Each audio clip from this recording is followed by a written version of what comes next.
What's the meaning of base camp?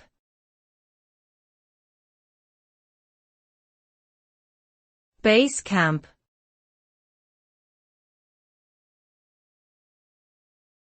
Base camp.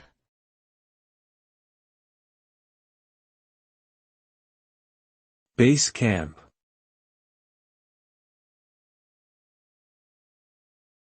Base camp.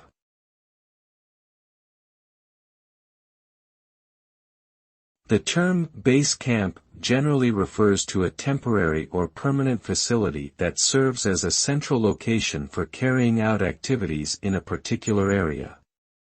It is most commonly associated with mountaineering expeditions, where it indicates a main encampment established at the foot of a mountain, serving as a starting point for further ascent. This campsite can serve as a storage and supply point, as well as a place for resting and acclimatizing to the high altitude.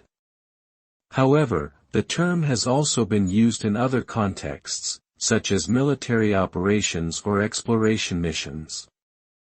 In essence, a base camp is a vital hub for any coordinated effort that requires teamwork, organization, and preparation.